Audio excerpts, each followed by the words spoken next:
ส่วนนี้มาทางนี้พอได้มาเสียงนี้ โอ้ยที่มัดตั้งใจพุทธิมัด โซกันรอเลย มันใส่อันเล็กก็แล้วหยับเล็กมันโอ้บุพานี่ไป โอ้แม่นของง่ายเลยเนาะตอนทับกับความโชคดีเนาะ ที่ได้อันนี้ ใช่เบิ้งผ้ามา ข้าวแห้งตัวเถอะมาใส่ผ้ามาทำกระบี่ถูกเอาผ้ามาแจ็คเขาเป็นคนไหม หัวโซ่โตหมูตัวหนึ่ง หมูสอง หมูซอง เออโอ้ย งัวตัวหนึ่งว่ะ หมูสอง งัวซอง ผ้าไปนึง สอง เดี๋ยวมันมา หมูซองโตงัวซองโตเลย เบิดนี่เอามาอีกสอง ขับ ตัว ก่อนขับมันประเทศมัน มารวยดีแท้เนาะ ไว้แหละมันอันนี้แหละที่โล กินเบิดอีกเอามาอีกสองตัวหัว ทำสิกินเนาะเรือกินเรือไส้แล้ว มั มัน น จะเอาแล้วขาหลังตัวนึงเสือไม่ได้เอา โอ้บักฮามนี่ที่ซัดบ่ได้ โอ้ยกระดูกนิดหน่อยนึง โอ้ยมัน ให้ บ่ มัน ได้ ซับเองบ้านให้มันซับเองให้มันซับเอง แข่งเอาแท้ว่าเนาะ เป็นมาโอ้ยตัวมันเป็นรังไฟแล้วกันแล้ว ฮักปานเมียบ่มี ผ้าใหญ่มา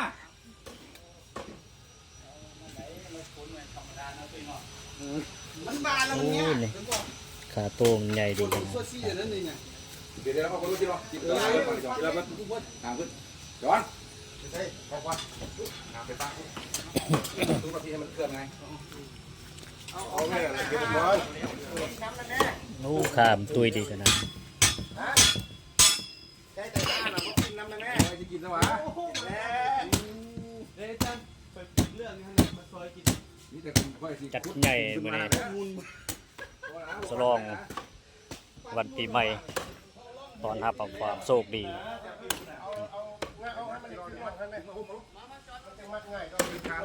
สำจิกิน นี่วะอันนี้แค่นี้วะ เฮ็ดคือแทนวดเว้ยโอ้พอค้าคนรอนี่ก็ได้ก็น่ะมันเป็นของง่ายเลยนี่จัดใหญ่จัดเต็มเลยมื้อนี้นี่แม่นของง่ายเลยนี่พอค้าคนรอเลยนั่นแหละตัดดีๆเลยแม่มาตัดถึงตอนซีนน่ะนะมาตีนมันบักลายที่แซ่บนี่โอ้สุดยอดหลายมันนี่เต็มที่มันนี่อันนี้บังกล้องได้จังซี่เด้ตัวสู้ความรอดว่ะเอา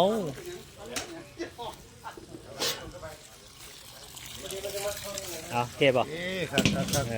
วางไว้ ยกพึ่งอยู่บนแล้วเดี๋ยวนี่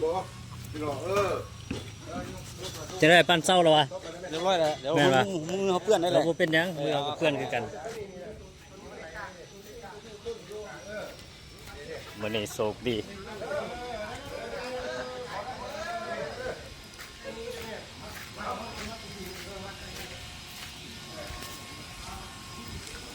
กำลังเฮ้ยสบายดี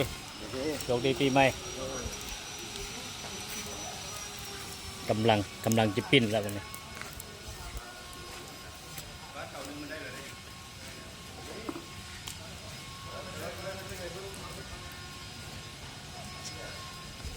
เด็เจอพวกคาปิ้งแล้วนี่นะ มา จับมือกันไหมจับมือเอาโชคเอาลาบน้ำกันปีใหม่โชคดีไปพร้อมกันเลยเนี่ยแข่งลำรวยกันครอบครัวหังมีสีสุขกันละ ได้เมียไว ได้เมียไว ๆมาเลือกอะไรเนี่ย สำใดสำหนึ่งก็เอาแล้วนะจะเลือกอะไรบอกกวัดเขาว่าเนาะโอ้ใส่อ่อนได้เนี่ยบ่ โอ้ยเสียงอ่อนแล้ว คือจิแซ่บเว้ย เอาไปไปซอยมาซุปก่อน เมาหมดซะบ่เนาะเมาหมดในเท่าไหร่วะ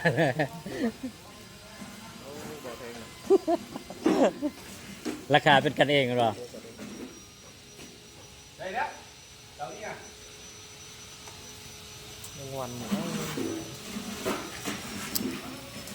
ผู้ใส่อ่อนมันคือจิแซ่บเลยเนาะเวลาหิวๆนี่โตกินแบบนี้กัดเลยนี่แกมกับใส่อันจอนนี่เนาะกัดเลย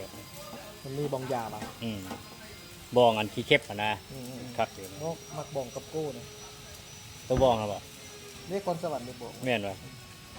บอกกับกูก็บอกคันคาด เออกินแล้วคลองยาว คึกขึ้นมา แม่นวะคันฆ่ากันเป็นตุ้มมันว่ะแม่นวะ โอ้ยคนสวรรค์จะมักเลย โอ้บ่กล้ากินอันนั้นนะบ่เคยกินจักเทื่อนะบองเล่าได้ใช่บ่ ไหน มันบ่เบื่อว่ะ บอกมันก็เอาเส้นเบื่อมันออกเนาะ แม่นวะนั่งมันก็ลอกเอาหมด แม่นเนาะ คิดว่าอันบองเป็นโตเลยซั่นดอกคนรอ2คนว่าซั่น ลิ้นมันกับไฟมันกับพาเซ็ตมันใจอ่อน ไปคิดทางมึงมี มามันแหละเด้ ไปคิดทาง บ่เห็นเอางาไม้เอาแล้ว โอ้เห็นอะไรจะได้ทานมาใส่นี่เลยสมตี ส่งงาไม้เดี๋ยวจังน้อยขี้ไปแล้วต้องเอานี่ออกก่อนใส่นะ ขี้มาตรงนี้ อืมเอาเดี๋ยวได้สิจัดการให้บ่เดียว เอาตายก่อนนะเก็บภาพก่อน โอ้มื้อนี้เต็มที่แล้วมื้อนี้สุดยอดแล้วมื้อนี้โชคดีร่ำรวยไปพร้อมกันเลยเนาะมื้อนี้นี่ก็เบียร์นี่นั่นก็หลายเติบเลยนี่เห็นบ่เบียร์นะกินบ่หมดแล้วบัดนี้น้ำดื่มอันนี้นั่นเบียร์ครบวงจรหมดแล้วบัดนี้เนี่ยน้ำก้อนอันนี้โอ้เต็มเลยนี่ก็ได้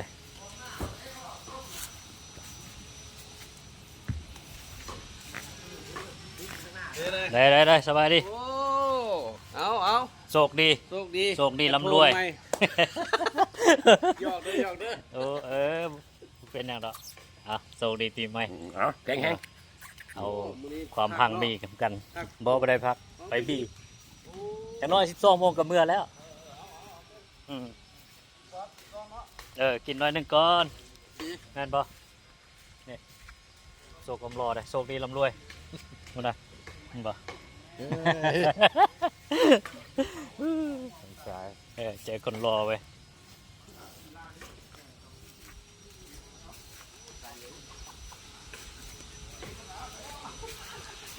โอเคละเหลือเฟือแล้วแหละสำนีก็ได้